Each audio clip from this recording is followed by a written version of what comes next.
Subscribe now and press the bell icon. Never miss an update. অনেক ছাত্রছাত্রী আছে ইতিহাস সাবজেক্টটা ভালো লাগে না, কিভাবে ইতিহাসে বেশি নাম্বার ওঠে তাদের একটা চিন্তার কারণ। তোমাদের চিন্তা করার কোনো কারণ নেই। আমরা তোমাদের জন্য ফার্স্ট সেমে বিভিন্ন অধ্যায় থেকে গুরুত্বপূর্ণ প্রশ্নগুলি নিয়ে আলোচনা করব। আমরা আজকে আলোচনায় রেখেছি তোমাদের ফার্স্ট সেমে ইতিহাসের তৃতীয় অধ্যায়ের গুরুত্বপূর্ণ 15টি প্রশ্ন। আমরা পরস্পর 15টি করে আলোচনা করে দেব। তোমরা যখন আমাদের ভিডিওটি দেখবে এবং শুনবে তখন অবশ্যই খাতা নিয়ে বসো এবং প্রশ্ন এবং উত্তরগুলি নোটস করে নাও এবং চেষ্টা করো সেই দিনের 15টি প্রশ্নই সেই দিনই যেন মুখস্থ করে রাখা যায়।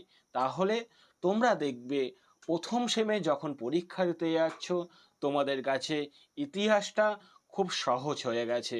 চলো তাহলে আজকের তৃতীয় অধ্যায়ের প্রথম 15টি প্রশ্ন দেখে নেওয়া যাক, যেগুলি খুব ইম্পর্টেন্ট। প্রথম প্রশ্ন, হেলেনীয় সভ্যতা কোন সভ্যতাকে বলা হয়? উত্তর হবে গ্রিক সভ্যতাকে হেলেনীয় সভ্যতা বলা হয়। পরের প্রশ্ন, গ্রিক শব্দ পলিশ কথাটির অর্থ কী? উত্তর হবে নগর রাষ্ট্র। পরের প্রশ্ন, প্রাচীনকালে পলিশের বিকাশ ঘটে কোথায়? উত্তর হবে গ্রিসে।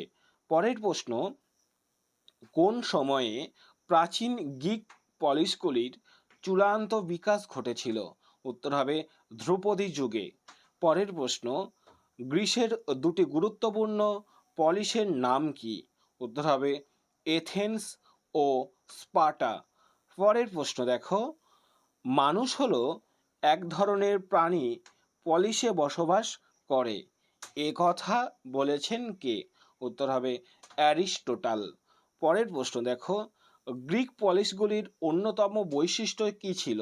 উত্তর হবে ক্ষুদ্রত্ব ও অখণ্ডতা। পরের প্রশ্ন, প্রাচীন গ্রিসের নগর রাষ্ট্রগুলিকে এ পারফেক্ট কমিউনিটি বলে অভিহিত করেছেন। খ নম্বর অপশনটা ঠিক হবে অ্যারিস্টোটাল। পরের প্রশ্ন দেখো, বলেছে পলিটিক্স গ্রন্থটি কার লেখা? উত্তর হবে গ নম্বর অপশন অ্যারিস্টোটাল। পরের প্রশ্ন দেখো, রিপাবলিক গ্রন্থের লেখক কে? ক নম্বর অপশনটা ঠিক হবে প্লেটো। পরের প্রশ্ন দেখো, প্লেটোর মতে আদর্শ পলিশের জনসংখ্যা হবে, ঘ নম্বর অপশনটা ঠিক হবে 5000। পরের প্রশ্ন দেখো, পেলেপনেশীয় যুদ্ধ কাদের মধ্যে হয়েছিল? খ নম্বর অপশনটা ঠিক হবে এথেন্স ও স্পার্টার মধ্যে। পরের প্রশ্ন দেখো, পেলেপনেশীয় যুদ্ধ কবে হয়েছিল? উত্তর হবে ক নম্বর অপশনটা 431 খ্রিস্টপূর্বাব্দে। পরের প্রশ্ন দেখো, বলেছে পলিশের মূল কেন্দ্র যে নামে পরিচিত ছিল তা হলো, এক্ষেত্রে তোমাদের গ নম্বর অপশনটা ঠিক হবে অ্যাক্রোপলিস। পরের এবং আজকের আলোচনার শেষ প্রশ্নটি দেখো, বলেছে অ্যাক্রোপলিস কি? উত্তর হবে এখানে গ নম্বর অপশনটা গ্রিসের পাহাড়ের ওপর দুর্গের মতো সুদৃঢ় শাসন কেন্দ্র।